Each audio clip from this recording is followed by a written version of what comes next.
서울 강남의 번화한 거리, 고층 빌딩과 명품 매장이 즐비한 그곳에서 박혜순 할머니는 45억 원에 달하는 고급 아파트에 살고 있었다. 70세의 나이에 그녀는 홀로 그 넓은 집에서 시간을 보냈다. 아파트는 그녀와 6년 전 폐암으로 세상을 떠난 남편, 대학 교수였던 김영훈 교수가 35년간 함께 쌓아온 삶의 흔적이 담긴 공간이었다. 남편이 떠난 후 혜수는 고독과 싸우며 살아갔다. 하지만 그녀는 여전히 품위 있는 삶을 유지했다. 매달 2억 5천만 원의 연금과 12억 원에 달하는 저축은 그녀에게 경제적 안정감을 주었고, 그녀는 그 돈을 소중히 관리하며 검소하게 생활했다. 혜순의 아파트는 강남 한복판에 자리 잡은 고층 건물의 23층에 있었다. 넓은 창문으로는 한강이 보였고, 저녁이면 강물 위로 반사되는 도시의 불빛이 그녀의 거실을 은은하게 채웠다. 집 안은 세련된 가구와 따뜻한 색감의 인테리어로 꾸며져 있었다. 남편이 생전에 사랑했던 고전 음악 레코드 컬렉션과 그가 직접 쓴 학술 논문들이 책장에 가지런히 놓여 있었다. 혜수는 매일 아침 남편의 사진 앞에서 차를 마시며 그와의 추억을 되새겼다. 그녀는 남편이 떠난 후에도 그의 흔적을 지우지 않았다. 그의 책상, 그가 좋아하던 안락의자, 심지어 그가 늘 입던 낡은 스웨터까지 그대로 간직했다. 혜수는 젊은 시절 은행원으로 일하며 날카로운 두뇌와 꼼꼼한 성격을 발휘했다. 그녀는 고객들의 자산을 관리하며 신뢰를 쌓았고, 그 경험은 그녀의 삶에 큰 자부심을 주었다. 은퇴 후에도 그녀는 재무관리를 철저히 했다. 매달 연금을 받아 생활비를 충당하고 남는 돈은 저축하거나 자선단체에 기부했다. 그녀는 돈이 많다고 해서 사치스럽게 살지 않았다. 오히려 그녀는 소박한 삶을 즐겼다. 아침이면 동네 공원에서 산책하고 오후에는 지역 도서관에서 책을 읽거나 봉사활동을 했다. 그녀는 자신의 삶이 충분히 충만하다고 느꼈다. 그러던 어느 날 그녀의 아들 박민재가 전화를 걸어왔다. 민재는 40세로 대기업의 마케팅 이사로 일하며 성공한 삶을 살고 있었다. 그는 아내 이지현과 10살 난 아들 민수와 함께 서울 송파구에 살고 있었다. 민재는 전화로 어머니에게 말했다. 어머니, 저희가 어머니 댁으로 이사 가려고요. 민수가 할머니를 정말 좋아하거든요. 어머니 혼자 계시는 것도 걱정되고 같이 살면 좋지 않을까요? 그의 목소리는 따뜻했고 진심이 담긴 것처럼 들렸다. 혜수는 잠시 망설였다. 그녀는 혼자 사는 삶에 익숙해져 있었지만 손자를 생각하니 마음이 움직였다. 민수는 밝고 명랑한 아이로 할머니와 함께 시간을 보낼 때면 늘 웃음을 주었다. 지현도 성격이 온화하고 요리를 잘했기에 혜수는 그녀와도 큰 갈등 없이 지낼 수 있을 거라 믿었다. 며칠 뒤 민재와 지현, 그리고 민수는 짐을 싸서 혜순의 아파트로 이사왔다. 집은 갑자기 활기로 가득 찼다. 민수는 거실을 뛰어다니며 장난감을 가지고 놀았고 지현은 부엌에서 맛있는 요리를 준비했다. 민재는 퇴근 후 어머니와 차를 마시며 회사 이야기를 들려주었다. 혜수는 오랜만에 집안이 따뜻해지는 느낌을 받았다. 그녀는 혼자였던 시간이 길었기에 가족의 소음과 웃음이 주는 위안이 새삼스러웠다. 이게 가족이구나의 그녀는 속으로 생각했다. 늙은 내가 이렇게 행복할 수 있다니? 지현은 매일 아침 혜순을 위해 한식 아침상을 차렸다. 된장국, 구운 고등어, 나물 반찬까지 그녀의 요리는 정갈하고 맛있었다. 혜순은 지현의 손맛에 감탄하며 고마움을 표시했다. 지현아, 이렇게 매일 신경 써줘서 고맙다. 내가 너희한테 폐가 되는 건 아닌지 모르겠네. 지현은 미소를 지으며 대답했다. 어머니, 무슨 말씀하세요? 저희가 어머니 덕분에 이렇게 좋은 집에서 사는 거려. 민수도 할머니랑 같이 지내는 게 좋아요. 그녀의 말은 부드럽고 다정했다. 혜수는 지현의 말에 마음이 놓였다. 그녀는 지현이 진심으로 자신을 가족으로 생각한다고 믿었다. 민재도 어머니를 세심하게 챙겼다. 그는 주말이면 혜순을 모시고 근처 카페에 가서 커피를 마셨다. 어머니, 건강 챙기셔야 해요. 요즘 혈압은 괜찮으신가요? 민재는 걱정스러운 표정으로 물었다. 혜수는 그런 아들을 보며 흐뭇했다. 민재는 어릴 적부터 성실하고 책임감 있는 아들이었다. 대학에서 경영학을 전공하고 대기업에 입사해 승승장구하며 이사까지 오른 아들. 그녀는 민재가 자신의 자랑이라고 생각했다. 민재야, 내가 이렇게 잘 커져서 내가 얼마나 고마운지 모른다. 혜수는 아들의 손을 잡으며 말했다. 민재는 미소로 답하며 말했다. 어머니, 저희가 어머니 곁에 있으니까 걱정 마세요. 앞으로 더 잘할게요. 민수는 혜순에게 가장 큰 기쁨이었다. 10살인 민수는 학교에서 돌아오면 할머니에게 달려와 그날 있었던 일을 조잘조잘 이야기했다. 할머니, 오늘 과학 시간에 화산에 대해 배웠어요. 용암이 쫙 흐르는 거 멋지지 않아요? 민수의 눈은 반짝였다. 혜수는 민수의 이야기를 들으며 어린 시절 남편과 함께했던 시간을 떠올렸다. 남편도 민수처럼 호기심 많고 열정적인 사람이었다. 그녀는 민수와 함께 동화책을 읽거나 간단한 보드게임을 하며 시간을 보냈다. 민수는 할머니의 손을 잡고 할머니, 나중에 나 커서 할머니처럼 똑똑해질 거예요. 라고 말하곤 했다. 그 말에 혜수는 웃으며 민수의 머리를 쓰다듬었다. 혜순의 딸, 박수미는 부산에 살고 있었다. 43세인 수미는 어머니와 자주 전화로 연락하며 안부를 챙겼다. 남편이 죽은 후 수미는 혜순에게 특히 더 신경을 썼다. 그녀는 종종 부산에서 서울로 올라와 어머니와 시간을 보냈다. 엄마, 혼자 계시면 외로우시죠? 언제든 부산에 내려오시면 제가 맛있는 거 해드릴게요. 수미는 밝은 목소리로 말했다. 혜수는 수민의 따뜻한 마음에 늘 감사했다. 수민은 민재와 달리 감성적이고 다정한 성격이었다. 그녀는 어머니의 건강을 챙기며 가끔 부산에 특산물을 택배로 보내주었다. 혜수는 그런 딸을 보며 가슴이 따뜻해졌다. 가족이 함께 사는 삶은 처음 몇 달간 평온했다. 혜수는 아들 내외와 손자가 곁에 있는 것이 큰 위안이 되었다. 그녀는 이 시간이 영원히 계속되기를 바랐다. 하지만 그녀는 알지 못했다. 이 평온함이 곧 폭풍이 몰아치기 전에 고요에 불과하다는 것을. 그녀의 가족, 그녀가 가장 사랑하고 믿었던 이들이 그녀의 삶을 뒤흔들 음모를 꾸미고 있다는 사실을. 혜수는 매일 밤 잠자리에 들기 전 남편의 사진을 보며 속삭였다. 영훈아, 내가 지금 잘하고 있는 거지? 우리 민재, 지현, 민수까지 다들 착한 아이들이야. 내가 이렇게 행복해도 되는 거지. 사진 속 남편은 조용히 미소 짓고 있는 듯 했다. 하지만 혜수는 곧 알게 될 것이다. 그녀가 믿었던 그 미소 뒤에 숨겨진 어두운 비밀을.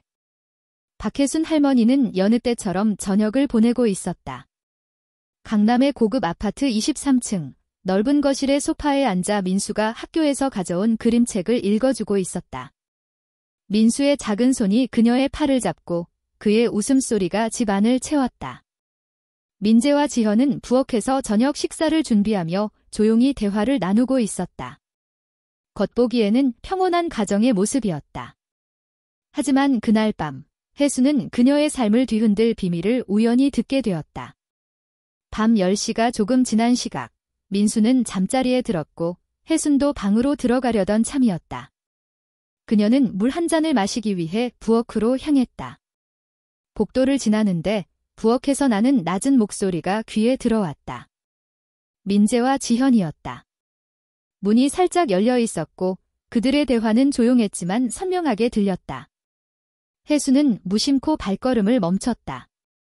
그녀는 평소 남의 대화를 엿듣는 사람이 아니었지만 지현의 떨리는 목소리가 그녀의 발을 붙잡았다. 오빠, 우리 이렇게 계속 어머니랑 같이 살아야 해. 지현의 목소리는 불만과 짜증이 섞여 있었다. 이 집, 어머니 명의잖아. 우리가 아무리 여기 살아도 결국 우리 거 아니야? 언제까지 이렇게 빌붙은 것처럼 지내야 하는 거야? 혜수는 숨을 멈췄다. 지현의 말은 날카로운 칼처럼 그녀의 가슴을 찔렀다. 그녀는 순간적으로 귀를 의심했다. 빌붙다니 그녀는 이 집에 아들 내외를 초대한 것이지 그들이 억지로 들어온 것도 아니었다. 그녀는 그들의 편의를 위해 방을 내주고 생활비를 아끼지 않았다. 그런데 지현이 그런 말을 하다니. 혜수는 가슴이 쿵쿵 뛰는 것을 느끼며 더 가까이 다가갔다. 민재의 목소리가 이어졌다. 차갑고 계산적인 어조였다. 그러니까 내가 계획하고 있잖아. 어머니가 치매 진단만 받으면 요양원으로 보내는 건 어렵지 않아. 그럼 이 집은 자연스럽게 우리 명의로 바뀔 거야. 45억 원짜리 집이야, 지현아. 이 기회를 놓칠 순 없지? 혜수는 순간 다리가 후들거렸다. 그녀는 문틀을 잡고 몸을 지탱했다. 치매. 요양원, 그녀는 믿을 수 없었다. 그녀의 아들, 그녀가 그렇게 자랑스러워했던 민재가 이런 말을 하고 있다니. 그녀는 숨을 고르며 더 듣기로 했다. 그녀의 머릿속은 혼란스러웠지만 은행원 시절 단련된 냉철한 판단력이 그녀를 진정시켰다. 지현이 다시 입을 열었다. 그래도 어머니가 치매라는 걸 어떻게 증명해? 어머니 지금 멀쩡하시잖아. 매일 민수랑 책 읽고 동네 산책도 다니시고. 병원에서 치매 진단 안 내리면 어쩌려고? 민재가 낮게 웃었다. 그 웃음소리는 혜순에게 소름 끼치게 들렸다. 그건 우리가 만들면 돼. 어머니가 혼란스러워하도록 날짜나 시간 묻는 걸 반복해서 물어보고 물건 위치를 바꿔놓고 어머니가 뭘 잃어버렸다고 당황하게 만들면 돼. 그리고 어머니 행동을 하나하나 기록해둬. 기억력이 떨어진다, 짜증을 자주 낸다 이런 식으로. 병원에 가면 의사는 가족 말에 의존하니까. 혜수는 가슴이 조여오는 것을 느꼈다. 그녀의 아들이 그녀를 요양원으로 보내기 위해 그녀를 속이고 조작하려 한다는 사실이 믿기지 않았다. 그녀는 눈을 감고 숨을 깊게 들이마셨다. 하지만 그녀는 울지 않았다.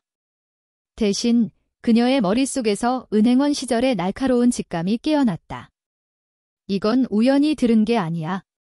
이건 내가 알아야 했던 진실이야. 그녀는 조용히 방으로 돌아갔다. 문을 닫고 침대에 앉아서 손을 떨며 생각에 잠겼다. 다음 날 아침, 혜수는 평소처럼 행동하려 애썼다. 그녀는 지현이 차려준 아침밥을 먹으며 미소를 지었다. 지현아, 오늘도 고생했네. 된장국 맛이 참 좋다. 그녀는 목소리가 떨리지 않도록 주의했다. 지현은 평소처럼 다정하게 웃으며 대답했다. 어머니, 별 말씀을요. 제가 좋아서 하는 거예요. 하지만 혜수는 이제 그 미소가 진심이 아님을 알았다. 민재도 아침 식탁에서 평소처럼 신문을 읽으며 말했다. 어머니, 오늘 좀 쌀쌀하니까 산책하실 때 옷 따뜻하게 입으세요. 그의 말은 다정했지만 혜순에게는 위선으로 들렸다. 그날 오후, 혜수는 민수와 함께 시간을 보내며 평정을 유지했다. 민수는 여전히 밝고 순수했다. 할머니, 오늘 학교에서 미술 시간에 그림 그렸어요. 보여드릴까? 민수는 종이 한 장을 꺼내 보여주었다. 푸른 바다와 하얀 등대가 그려진 그림이었다. 혜수는 미소를 지으며 말했다. 민수야, 참 예쁘다. 바다가 이렇게 푸르구나. 하지만 그녀의 마음은 무거웠다. 민수는 아무것도 모르고 있었다. 순수한 아이의 웃음 뒤에 그의 부모가 꾸미는 음모가 있었다. 며칠이 지나고 혜수는 또 다른 충격적인 대화를 듣게 되었다. 이번에는 지현이 전화로 누군가와 이야기하고 있었다. 혜수는 거실에서 책을 읽는 척하며 귀를 기울였다. 상대는 지현의 어머니 김수정이었다. 혜수는 김수정을 몇 번 만난 적이 있었다. 60대 후반의 수정은 화려한 옷차림과 강한 성격으로 기억되었다. 그녀는 딸 지현을 끔찍이 아꼈고 민재와의 결혼을 적극적으로 지지했던 사람이었다. 지현이 전화로 말했다. 엄마, 민재 오빠 말대로 하고는 있는데 그래도 마음이 좀 불편해요. 어머니가 우리한테 잘해주시잖아요. 수정의 목소리는 단호했다. 지현아, 그런 약한 소리 하지 마. 그 집이 45억 원짜리야. 치매 진단만 받으면 요양원 보내는 건 일도 아니야. 의사는 가족 말만 믿어. 내가 알아봤어. 너희가 자료만 잘 준비하면 돼. 혜수는 숨을 삼켰다. 수정이 이 음모의 주동자라는 사실이 그녀를 더욱 분노하게 했다. 지현이 망설이는 목소리로 말했다. 그럼 어떻게 해야 해요? 수정이 대답했다. 민재가 어머니 행동 기록하는 거 도와. 그리고 내가 병원에 아는 사람한테 연락해둘게.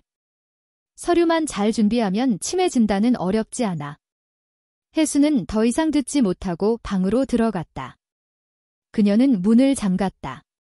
그녀의 손은 떨리고 가슴은 터질 듯 아팠다. 그녀는 침대에 앉아 눈을 감았다. 내 아들이, 내 며느리가, 심지어 지현의 어머니까지 나를 이렇게 배신하다니. 그녀는 눈물을 흘리지 않으려 애썼다. 하지만 눈물이 볼을 타고 흘렀다. 그녀는 남편의 사진을 바라보았다. 영훈아, 내가 어쩌면 좋니? 우리 아들이 이렇게 변했어. 그녀는 속삭였다. 하지만 그녀는 곧 마음을 다잡았다. 그녀는 은행원 시절 수많은 위기를 겪으며 단련된 사람이었다. 그녀는 결심했다. 이대로 당할 순 없어. 내가 나를 지켜야 해. 혜수는 그날 밤 침대에 누워 계획을 세우기 시작했다. 그녀는 민재와 지현의 대화를 더 관찰하고 그들의 계획을 알아내야 했다. 그녀는 스마트폰을 꺼내 들었다. 은행원 시절, 그녀는 새로운 기술을 배우는데 거리낌이 없었다. 그녀는 스마트폰의 녹음 기능을 찾아보았다. 처음에는 어색했지만 몇 번 시도 끝에 녹음 버튼을 누르는 법을 익혔다. 그녀는 속으로 다짐했다. 내가 증거를 모아야 해. 이건 나를 위한 싸움이야. 며칠 동안 혜수는 조용히 그들을 관찰했다. 민재가 아침에 물었다. 어머니, 오늘 무슨 요일이죠? 그녀는 평소처럼 대답했다. 수요일이야. 민재야. 하지만 민재가 같은 질문을 하루에 2~3번 반복하는 것을 눈치챘다. 지현은 그녀의 물건을 슬그머니 옮기기 시작했다. 어느 날 혜순의 안경이 책상에서 사라졌다가 서랍 속에서 발견되었다. 지현은 놀란 척하며 말했다. 어머니, 안경을 여기 두셨어요. 요즘 자꾸 깜빡하시네요. 혜순은 속으로 웃었다. 이제 시작이구나. 그녀는 그들의 속임수를 알아챘지만 모르는 척했다. 혜순은 매일 밤 방에서 그들의 대화를 녹음했다. 그녀는 민재와 지현이 부엌에서 나누는 대화를 몰래 녹음하며 그들의 계획을 하나씩 파악했다. 그들은 삼성대학교 병원에서 정신과 검사를 예약하려 했고 요양원 리스트를 작성하고 있었다. 혜수는 그들의 대화에서 요양원 비용이 월 3억 원이라는 사실을 알게 되었다. 그녀의 연금과 정확히 맞아떨어지는 금액이었다. 그녀는 그들의 계획이 얼마나 치밀한지 깨달았다. 혜수는 점점 더 단호해졌다. 그녀는 배신의 아픔을 딛고 자신의 삶을 지키기 위해 싸울 준비를 했다. 그녀는 알았다. 이 싸움은 단순히 집을 지키는 것 이상이었다. 이는 그녀의 존엄과 자유를 지키는 싸움이었다. 박혜순 할머니는 자신의 방에 앉아 있었다. 강남 아파트의 창문 너머로 한강의 불빛이 반짝였지만 그녀의 마음은 어두웠다.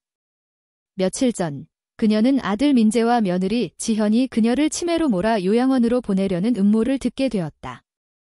지현의 어머니 김수정까지 이 계획의 주동자라는 사실은 그녀의 가슴을 더욱 무겁게 했다. 하지만 혜수는 무너지지 않았다. 그녀는 은행원 시절의 날카로운 직감을 되살려 그들의 대화를 녹음하며 증거를 모으고 있었다. 그녀는 이제 그들의 모든 행동이 연극처럼 느껴졌다. 민재의 다정한 말투, 지현의 정성스러운 밥상, 심지어 민수의 순수한 웃음까지도 그녀에게는 의심의 대상이 되었다. 그러나 혜수는 아직 희망을 놓지 않고 있었다. 그녀의 딸, 부산에 사는 박수민이 있었다.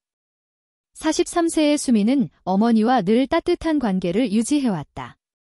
남편이 세상을 떠난 후 수민은 자주 전화해 어머니의 안부를 묻고 때로는 부산에서 서울로 올라와 함께 시간을 보냈다. 혜수는 수민을 생각하며 위안을 얻었다. 수민이라면 다를 거야. 내 딸은 날 배신하지 않을 거야. 의 그녀는 속으로 다짐했다. 하지만 그 희망은 곧 또 다른 배신의 칼날에 찔리게 되었다. 그날 저녁, 혜수는 거실에서 책을 읽는 척하며 민재와 지현의 움직임을 관찰했다. 민수는 이미 잠자리에 들었고 민재는 서재에서 노트북을 두드리고 있었다. 지현은 부엌에서 설거지를 하며 누군가와 전화로 대화를 나누고 있었다. 혜수는 조용히 스마트폰을 꺼내 녹음 기능을 켰다. 그녀는 이제 이 행동이 익숙해졌다. 지현의 목소리가 들렸다. 네, 엄마. 민재 오빠가 오늘 병원에 연락했어요. 다음 주에 예약 잡으려고요. 혜수는 숨을 죽였다. 그녀는 지현이 김수정과 통화 중인 것을 알았다. 수정의 목소리가 전화 너머로 희미하게 들렸다. 잘했어, 지현아. 서류는 내가 준비해둘게. 의사가 가족 말만 믿으면 되니까 민재가 어머니 행동 기록 잘 정리했지. 지현이 대답했다. 네, 오빠가 매일 기록하고 있어요. 어머니가 물건을 잃어버린다거나 날짜를 혼동하는 걸로 적어놨어요. 혜수는 이를 악물었다. 그녀는 그들의 계획이 점점 구체화되고 있음을 느꼈다. 하지만 그녀의 마음을 더 아프게 한 것은 다음 날 들은 대화였다. 그날 밤, 민재가 서재에서 전화를 걸고 있었다. 혜수는 문 밖에서 조용히 귀를 기울였다. 상대는 수민이었다. 혜순의 심장이 빠르게 뛰기 시작했다. 민재의 목소리는 부드럽고 설득력 있었다. 누나, 어머니 상태가 점점 심각해지고 있어. 치매 초기 증상 같아요. 누나도 알다시피 어머니가 요즘 자꾸 깜빡하시고 짜증도 자주 내시고 지난번에 안경을 잃어버렸다고 소란 피우신 것도 봤잖아. 혜수는 숨이 막혔다. 그녀는 안경을 잃어버린 적이 없었다. 지현이 일부러 안경을 서랍에 숨겼던 것이다. 그녀는 민재가 수민을 속이고 있음을 깨달았다. 수민의 목소리가 전화 너머로 들렸다. 정말 엄마가 그렇게까지 됐어? 지난번에 통화했을 때는 괜찮아 보였는데 그녀의 목소리에는 걱정이 묻어 있었다. 민재가 재빨리 말을 이었다. 누나, 어머니가 워낙 깊이 생각하시니까 겉으로는 멀쩡해 보일 수 있어. 하지만 내가 매일 지켜보니까 확실히 이상해. 병원에 데려가서 검사해야 할 것 같아. 치매면 요양원 보내는 게 나을 거야. 어머니도 편하시고 우리도 마음이 놓이고. 혜수는 문틀을 잡고 몸을 지탱했다. 그녀의 눈앞이 흐려졌다. 수민, 그녀가 가장 믿었던 딸마저 이 대화에 끌려 들어가고 있었다. 수민이 망설이며 말했다. 요양원이라? 그럼 이 집은 어떻게 되는 거지? 엄마 재산도 관리해야 할 텐데 민재가 낮은 목소리로 대답했다. 그건 내가 관리할게.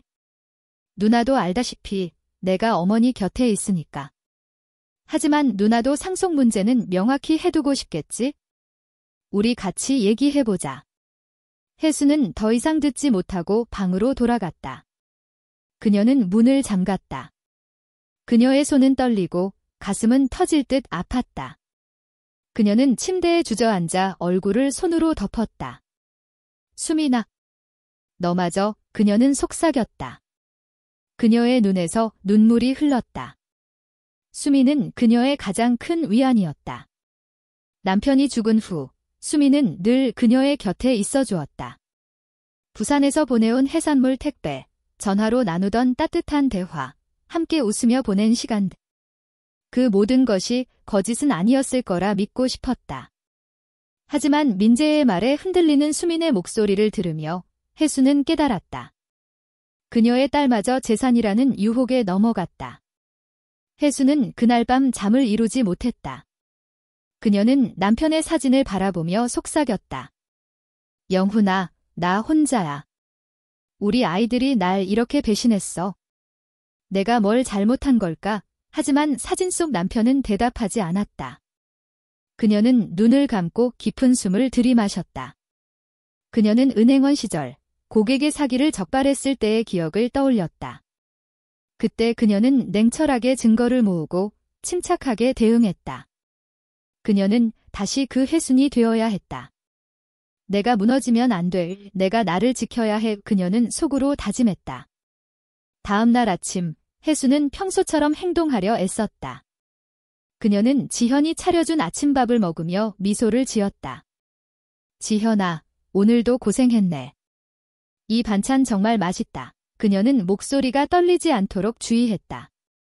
지현은 여전히 다정하게 웃으며 대답했다. 어머니, 별 말씀을요. 제가 좋아서 하는 거예요. 하지만 혜수는 이제 그 미소가 가식임을 알았다. 민재도 평소처럼 다정하게 말했다.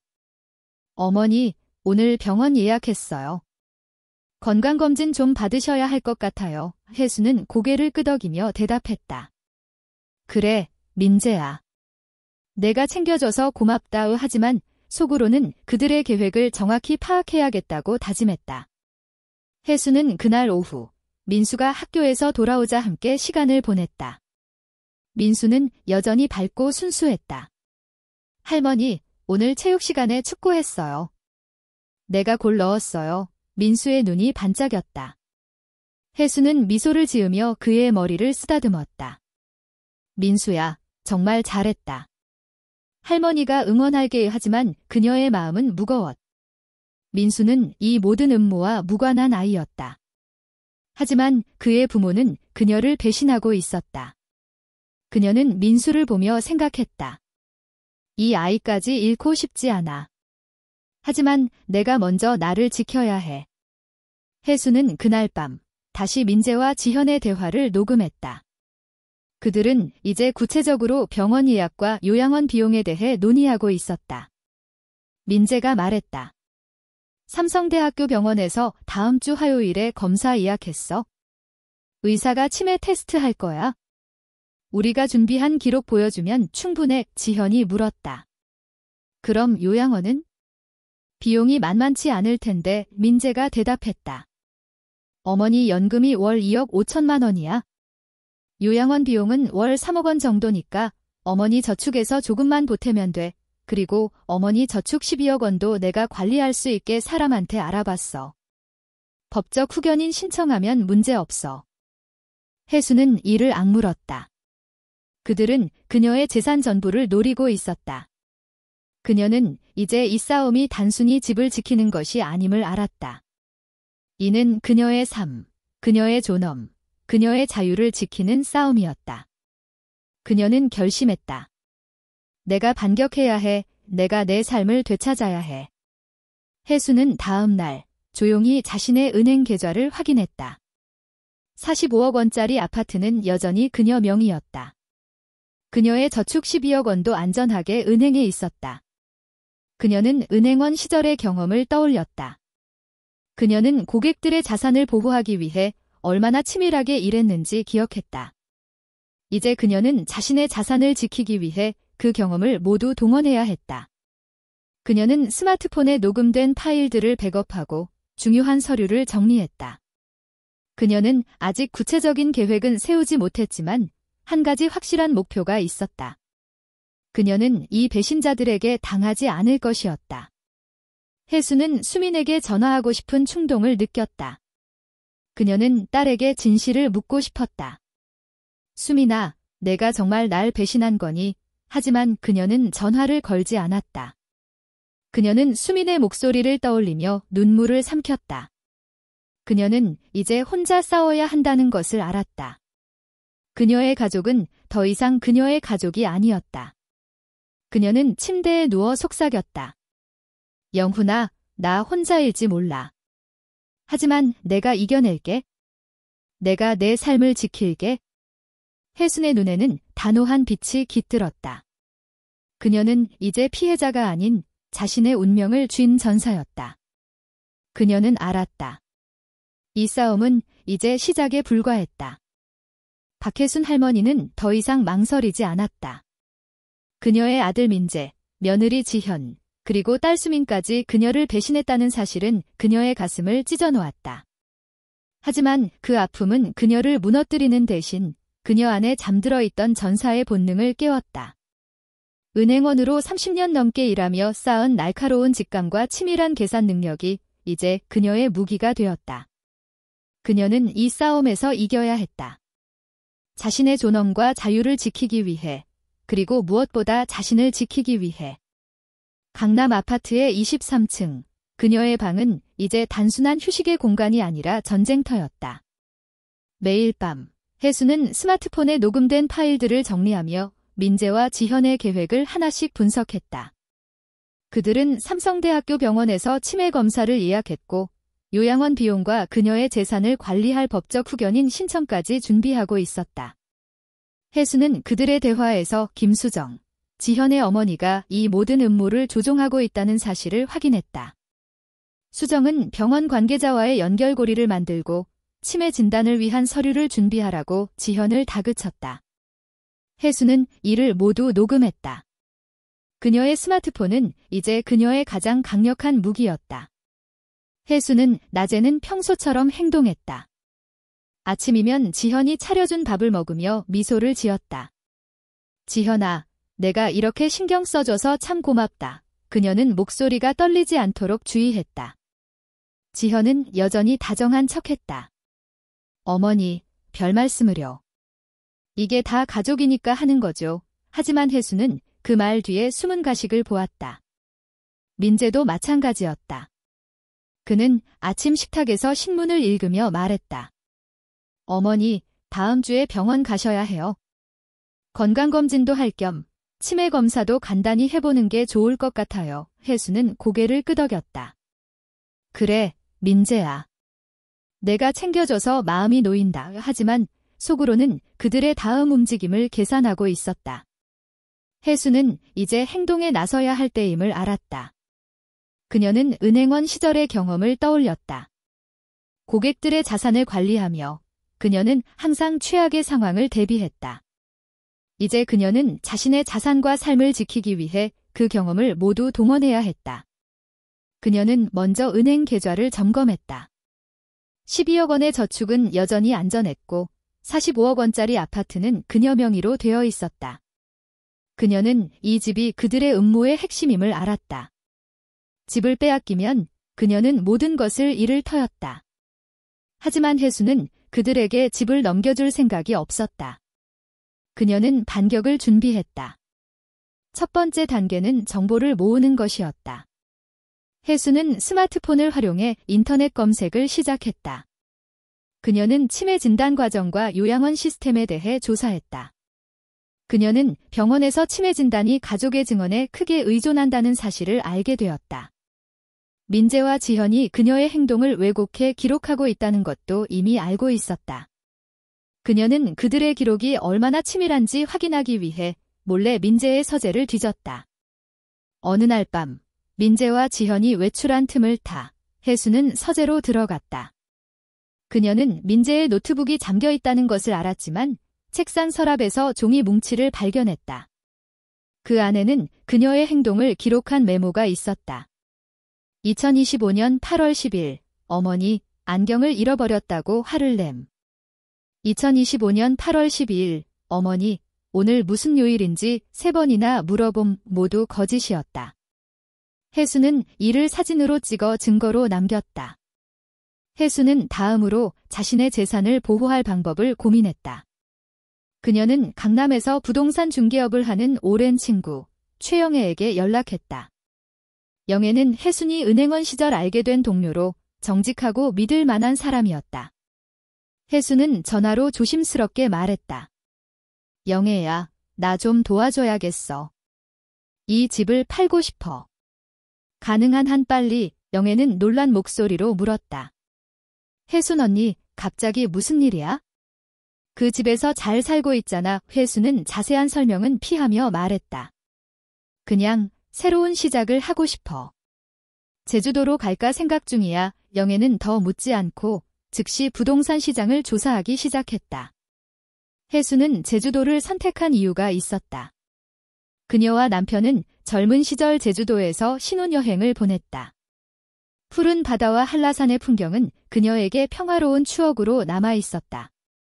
남편이 살아있을 때 그들은 언젠가 제주도에 작은 집을 사서 은퇴 후 여생을 보내자는 꿈을 꾸었다. 이제 혜수는 그 꿈을 혼자라도 이루고 싶었다. 그녀는 제주도에 18평 규모의 작은 빌라를 알아보았다. 가격은 약 15억 원 후 그녀는 이 집을 현금으로 살 수 있을 만큼 충분한 자금이 있었다. 하지만 그녀는 서두르지 않았다. 모든 것이 비밀리에 진행되어야 했다. 혜수는 민재와 지현이 자신을 병원으로 데려가기 전 모든 준비를 마쳐야 했다. 그녀는 영애에게 집을 42억 원에 내놓으라고 지시했다. 강남의 부동산 시장은 뜨거웠고 그녀의 아파트는 위치와 상태가 좋아 빠르게 팔릴 가능성이 높았다. 영애는 신속히 움직였다. 며칠 뒤 영애는 전화로 말했다. 언니, 좋은 매물이야. 젊은 부부가 관심을 보이고 있어? 현금으로 42억 원에 사겠대. 혜수는 고개를 끄덕였다. 좋아, 영애야. 계약은 최대한 빨리 진행해줘. 하지만 민재나 지현에게는 절대 말하지 마. 영애는 혜순의 단호한 목소리에 더 묻지 않고 동의했다. 혜순은 동시에 제주도의 빌라 구매를 진행했다. 그녀는 영애에게 제주도 부동산 중개인을 소개받아 화상통화로 집을 둘러보았다. 18평 규모의 빌라는 바다를 내려다보는 언덕에 자리 잡고 있었다. 작은 정원과 아담한 거실, 그리고 남편의 사진을 올려놓을 수 있는 따뜻한 공간이 있었다. 혜수는 그 집을 보자마자 마음이 끌렸다. 여기다. 그녀는 속으로 생각했다. 여기서 새 삶을 시작할 거야. 그녀는 즉시 계약을 진행했고 15억 원을 현금으로 지불했다. 모든 서류는 그녀 명의로 작성되었다. 그녀는 민재나 지현이 이를 전혀 눈치채지 못하도록 신중히 움직였다. 혜수는 물건을 정리하기 시작했다. 그녀는 최소한의 짐만 챙기기로 했다. 남편의 사진, 그가 사랑했던 레코드 몇 장, 그리고 그녀가 가장 아끼는 가족 사진 몇 장. 그녀는 민재와 수민이 어릴 때 찍은 사진을 보며 잠시 멈췄다.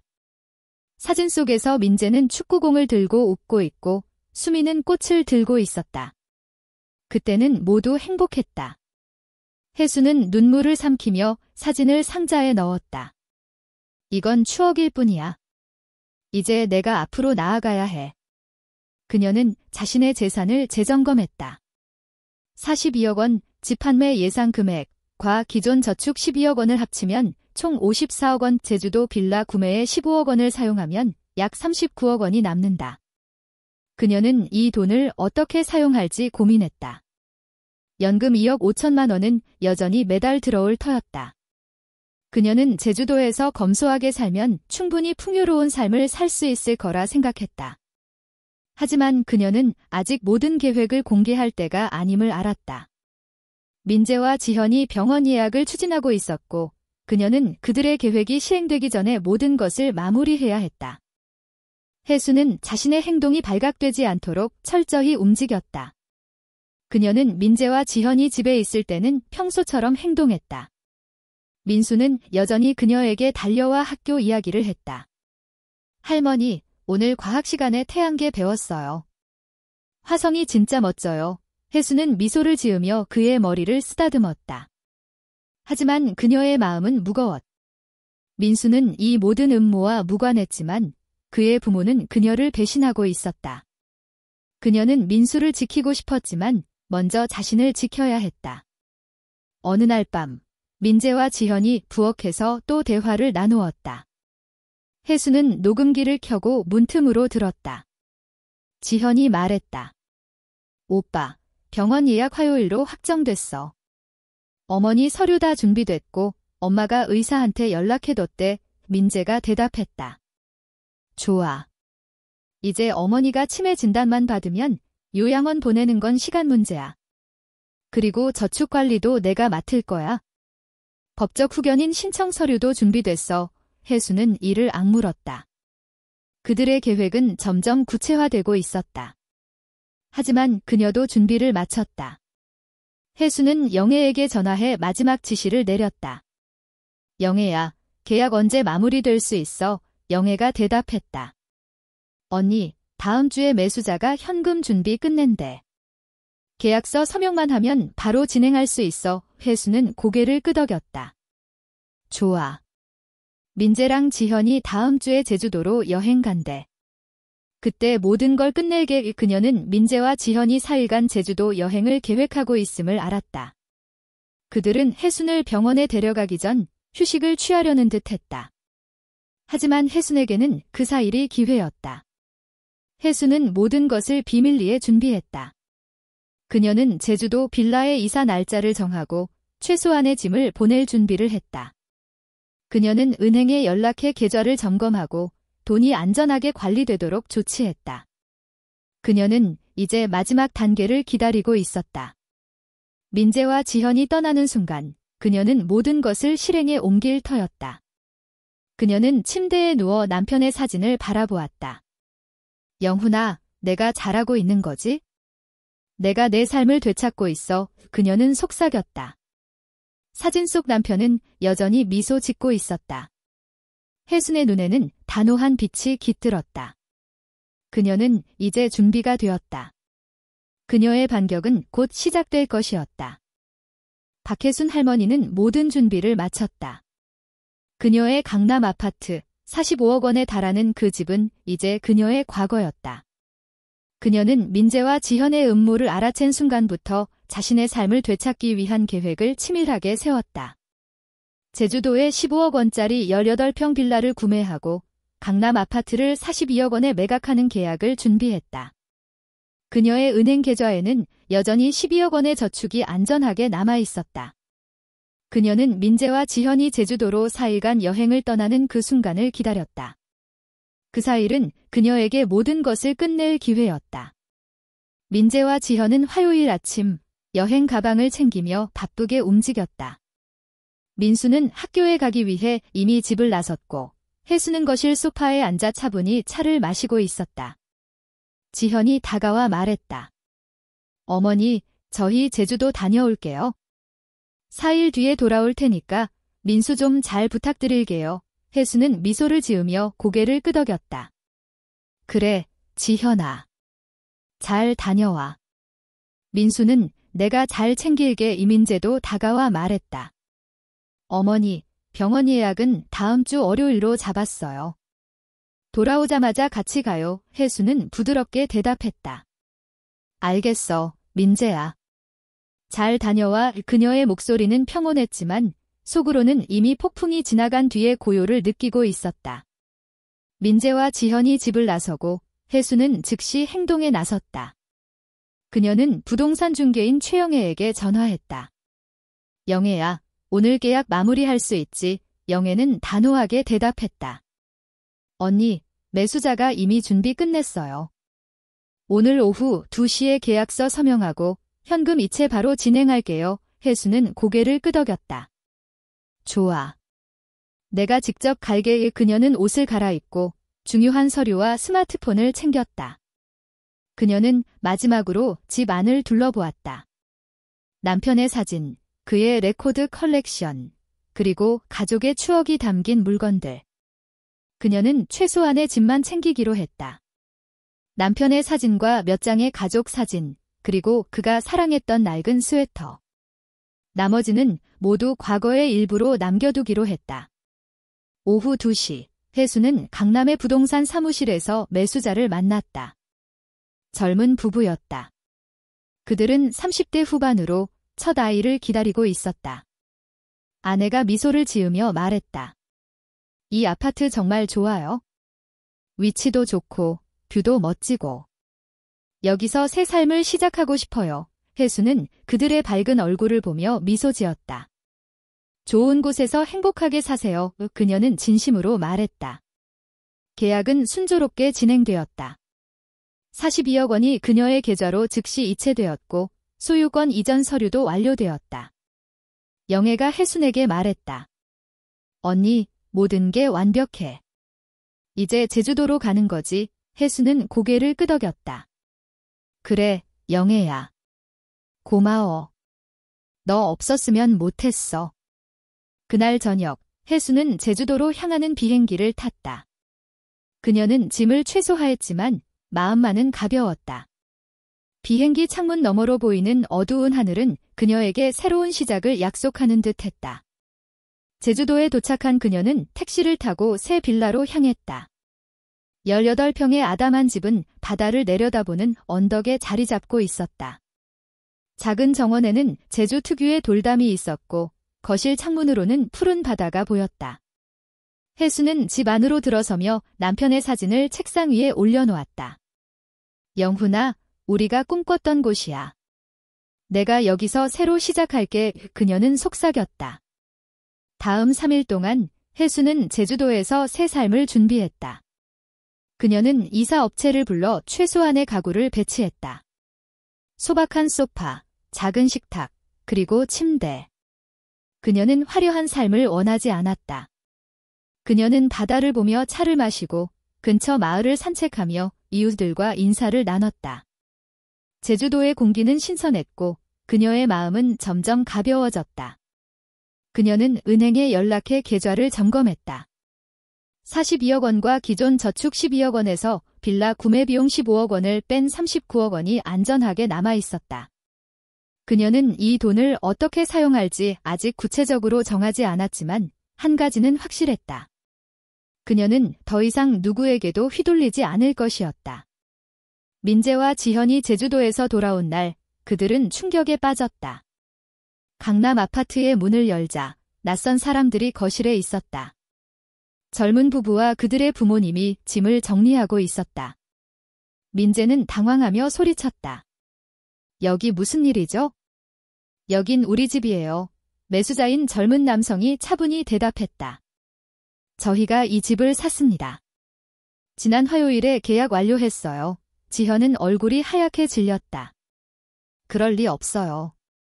이 집은 우리 어머니 명의라고요. 하지만 그들의 말은 소용없었다. 소유권은 이미 이전되었고 그들은 더 이상 이 집의 주인이 아니었다. 민재는 즉시 혜순에게 전화했다. 그의 목소리는 떨리고 있었다. 어머니, 이게 무슨 일이에요? 집이 어디 갔어요? 왜 낯선 사람들이 우리 집에 있는 거예요? 혜수는 차가운 목소리로 대답했다. 민재야, 내가 집을 팔았어. 42억 원에. 너희가 날 치매로 몰아서 요양원에 보내고 이 집을 빼앗으려 했지? 내가 다 알고 있어? 증거도 가지고 있고. 그녀는 잠시 말을 멈췄다. 민재가 아무 말도 하지 못하자 그녀는 계속했다. 너희 대화 다 녹음했어. 지현이 어머니랑 통화한 것도, 내가 수민이를 끌어들인 것도. 지금 카카오톡으로 보내줄게. 혜수는 전화를 끊고 스마트폰에 저장된 녹음 파일들을 민재와 지현에게 전송했다. 민재는 메시지를 열어보고 얼굴이 굳었다. 그의 목소리, 지현의 목소리, 그리고 김수정의 목소리가 선명하게 녹음되어 있었다. 어머니가 치매 진단만 받으면 요양원 보내는 건 일도 아니야? 이 집은 45억 원짜리야. 의사는 가족 말만 믿었. 민재는 손이 떨렸다. 지현은 울음을 터뜨렸다. 오빠, 이게 뭐야? 어머니가 어떻게... 민재는 다시 전화해 애원했다. 어머니, 오해예요. 저희가 그런 의도가 아니었어요. 제발. 하지만 혜수는 단호했다. 민재야, 너희가 날 배신했어. 내가 너희를 어떻게 믿어? 너희가 원한 건 이 집과 내 돈이었지. 내가 아니야. 그녀는 전화를 끊었다. 그 순간 그녀의 가슴은 아팠지만 동시에 자유로웠다. 김수정은 곧바로 혜순에게 전화해 따졌다. 혜순 씨, 이게 뭐예요? 우리 지현이랑 민재를 이렇게 몰아세우다니. 혜순은 차갑게 웃으며 대답했다.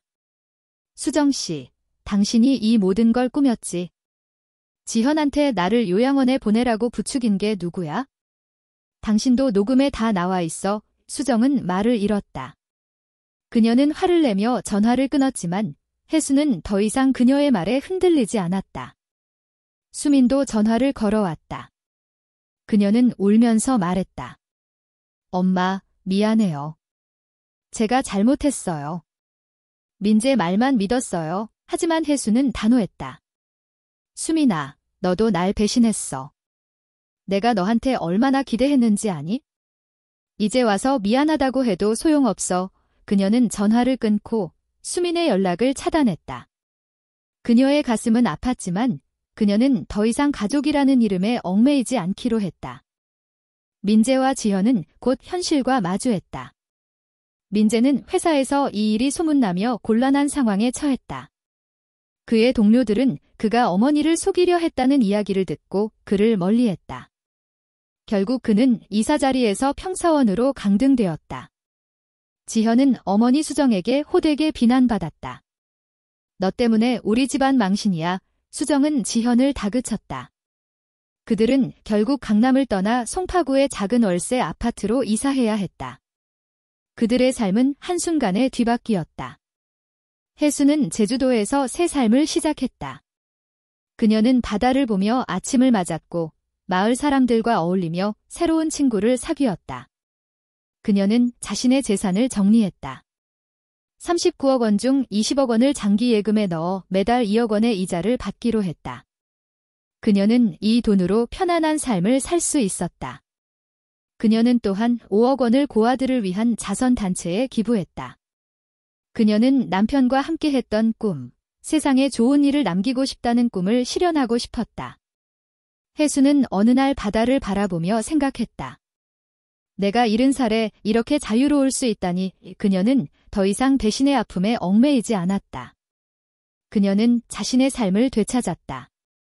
그녀는 이제 진정한 자유를 찾았다. 제주도의 아침은 박혜순 할머니에게 새로운 생명을 불어넣었다. 그녀의 18평 빌라는 바다를 내려다보는 언덕 위에 자리 잡고 있었다. 매일 아침 그녀는 작은 정원에 앉아 따뜻한 차 한 잔을 마시며 푸른 바다와 하늘을 바라보았다. 파도 소리가 잔잔히 들려왔고 바람은 제주 특유의 신선한 향기를 실어왔다. 강남의 45억 원짜리 아파트에서 보낸 세월은 이제 먼 과거였다. 그곳에서의 배신과 아픔도 점점 옅어졌다. 혜수는 이제 자유였다. 그녀는 자신의 삶을 되찾았고 70세라는 나이가 새로운 시작을 막을 수 없음을 증명했다. 혜수는 제주도에 정착한 지 일주일이 지나자 이곳에서의 삶에 완전히 적응했다. 그녀는 아침이면 마을을 산책하며 이웃들과 인사를 나눴다. 제주도의 사람들은 따뜻했고 그녀를 외지인으로 여기지 않았다. 근처 작은 마트에서 장을 볼 때면 주인 아주머니가 웃으며 말했다. 할머니, 오늘은 고등어 어때요? 방금 들어온 거예요. 혜수는 미소를 지으며 대답했다. 좋죠, 아주머니. 고등어 구워 먹으면 딱이겠네요. 이런 소소한 대화가 그녀에게 큰 기쁨을 주었다. 강남에서의 고독했던 시간과는 달리 제주도에서의 삶은 사람들과의 연결로 가득했다. 혜수는 마을의 문화센터에서 열리는 활동에 참여하기 시작했다. 그녀는 책 모임에 가입해 매주 동네 사람들과 소설이나 시를 읽으며 이야기를 나눴다. 그녀는 특히 최미숙 할머니와 가까워졌다. 미숙은 65세의 과부로 밝고 유쾌한 성격을 가진 사람이었다. 미숙은 제주 토박이로 남편을 잃은 후에도 삶을 낙관적으로 살아갔다. 어느 날 책 모임 후 미숙이 혜순에게 말했다. 혜순 씨, 서울에서 오셨다면서요? 여기서 같이 늙어가는 것도 나쁘지 않겠어요. 안 그래요? 혜순은 웃으며 대답했다. 미숙 씨, 여기 오길 잘했어요. 이렇게 좋은 친구를 만났으니까요. 미숙은 껄껄 웃으며 그녀의 손을 잡았다. 그럼 우리 같이 바다 보러 자주 가요. 제주 바다는 사람 마음을 다 치료해준답니다. 혜순의 건강도 눈에 띄게 좋아졌다. 강남에서는 혈압이 종종 높았고 가끔 가슴이 답답했지만 제주도의 맑은 공기와 느린 삶은 그녀에게 활력을 주었다. 그녀는 매일 아침 마을 근처에 올레길을 걸었다. 길가에 핀 야생화와 멀리 보이는 한라산은 그녀의 마음을 평온하게 했다. 그녀는 병원에 가서 정기검진을 받았고 의사는 놀라며 말했다. 박혜순님, 혈압이 완전히 정상이에요. 스트레스도 많이 줄어드신 것 같네요. 혜수는 미소를 지으며 생각했다. 그래, 내가 자유를 찾았으니까. 혜수는 자신의 재산을 정리했다. 강남 아파트 매각으로 얻은 42억 원과 기존 저축 12억 원에서 제주도 빌라 구매 비용 15억 원을 뺀 39억 원이 남아 있었다. 그녀는 이 중 20억 원을 장기 예금에 넣어 매달 2억 원의 이자를 받기로 했다. 그녀의 연금 2억 5천만 원과 합치면 그녀는 제주도에서 풍요로운 삶을 살기에 충분한 자금이 있었다. 하지만 혜수는 사치스러운 삶을 원하지 않았다. 그녀는 검소하게 살며 남는 돈으로 의미 있는 일을 하고 싶었다. 어느 날 혜수는 지역 신문을 읽다가 고아들을 위한 자선단체에 대한 기사를 보았다. 그 단체는 제주도 내 고아원 아이들에게 교육과 생활 지원을 제공하는 곳이었다. 혜수는 남편과 함께했던 대화를 떠올렸다. 그들은 언젠가 세상에 좋은 일을 남기고 싶다고 이야기했었다. 그녀는 즉시 단체에 연락해 5억 원을 기부했다. 단체의 담당자가 전화로 말했다. 박혜수님, 이 기부금으로 아이들 교복과 교재를 지원할 수 있어요. 정말 감사합니다. 혜수는 미소를 지으며 대답했다. 제가 받은 사랑을 조금이라도 돌려주고 싶었어요. 그녀는 이 기부가 단순한 돈의 문제가 아님을 알았다. 이는 그녀가 아픔을 딛고 새로운 의미를 찾은 증거였다. 혜수는 매일 밤 남편의 사진 앞에서 차를 마시며 지난 시간을 돌아보았다. 민재와 지현의 배신, 수민의 망설이는 목소리, 그리고 김수정의 교활한 계획. 그 모든 것이 그녀를 아프게 했지만 그녀는 무너지지 않았다. 그녀는 그들을 용서하지 않았다. 하지만 그들에 대한 분노를 내려놓았다. 그들은 그들의 선택을 했어. 나는 내 선택을 했고 그녀는 속으로 생각했다. 그녀는 더 이상 과거에 얽매이지 않았다. 그녀는 지금 이 순간 제주도의 바다와 함께 살아가고 있었다. 한편 서울에서는 민재와 지현의 삶이 완전히 뒤바뀌었다. 민재는 회사에서 강등된 후 동료들의 신뢰를 잃었다. 그의 배신 이야기는 업계에 퍼졌고 그는 결국 회사를 떠나야 했다. 지현은 어머니 수정에게 끊임없이 비난받았다. 수정은 전화로 소리쳤다. 너 때문에 우리 집안 망신이야. 내가 너 말 안 들었어야 했어. 지현은 울며 대답했다. 엄마, 나도 몰랐어요. 어머니가 이렇게 할 줄. 그들은 송파구의 낡은 월세 아파트에서 힘겹게 생활했다.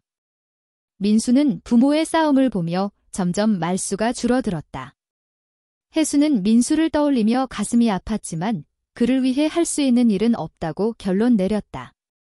그녀는 먼저 자신을 지켜야 했다. 수미는 부산에서 몇 번이나 혜순에게 전화했지만 혜수는 연락을 받지 않았다. 수미는 편지를 보내왔다. 엄마, 제가 잘못했어요. 민재 말만 믿었어요. 제발 용서해주세요. 하지만 혜수는 답장하지 않았다. 그녀는 수민을 사랑했지만 배신의 상처는 너무 깊었다. 그녀는 수민에게 한 번의 기회를 주고 싶었지만 지금은 그럴 마음이 없었다. 언젠가 시간이 지나면 그녀는 생각했지만 그 언젠가는 아직 멀었다. 혜수는 제주도의 삶에서 새로운 친구들을 사귀었다. 미숙뿐 아니라 문화센터에서 만난 다른 이들과도 가까워졌다. 그들은 함께 바다를 보며 커피를 마시고 제주도의 전통 음식을 나눠 먹었다. 어느 날 미숙이 말했다. 혜순 씨, 여기서 이렇게 사는 거 보면 진짜 강한 사람인 것 같아요. 무슨 사연이 있는지는 모르지만 이렇게 웃으며 사는 거 대단해요. 혜수는 미소를 지으며 대답했다. 미숙 씨, 나도 내가 이렇게 될 줄 몰랐어요. 하지만 여기 와서 깨달았어요. 가족은 혈연이 아니에요. 서로를 존중하고 사랑하는 마음이 가족이죠. 혜수는 어느 날 올레길을 걷다 바닷가에 멈춰섰다. 그녀는 파도를 바라보며 속삭였다. 영훈아, 나 잘했지? 내가 우리 꿈을 이뤘어. 그녀는 남편의 미소를 떠올렸다. 그녀는 더 이상 눈물을 흘리지 않았다. 대신 그녀의 얼굴에는 평온한 미소가 떠올랐다. 그녀는 70세의 새 삶을 시작했다. 그녀는 배신을 딛고 자유를 찾았다. 그녀는 세상에 좋은 일을 남겼다. 혜수는 종종 마을 아이들과 시간을 보냈다. 그녀는 고아원에 방문해 아이들에게 책을 읽어주고 함께 그림을 그렸다. 아이들의 웃음소리는 그녀에게 민수를 떠올리게 했지만 그녀는 더 이상 아픔에 머물지 않았다. 그녀는 아이들에게 말했다. 너희는 원하는 걸 이룰 수 있어? 나이 들었다고 포기하지 마. 아이들은 그녀의 말을 듣고 눈을 반짝였다. 혜수는 그들의 눈에서 자신의 새로운 빛을 보았다. 그녀는 어느 날 바닷가에서 일기를 썼다. 70세의 나는 배웠다. 가족은 혈연이 아니라 서로를 존중하는 마음이다. 나는 내 삶을 되찾았다. 나는 자유다. 그녀는 펜을 내려놓고 바다를 바라보았다. 파도는 잔잔히 밀려왔다. 그녀는 미소 지었다. 그녀의 삶은 이제 새로운 빛으로 가득했다.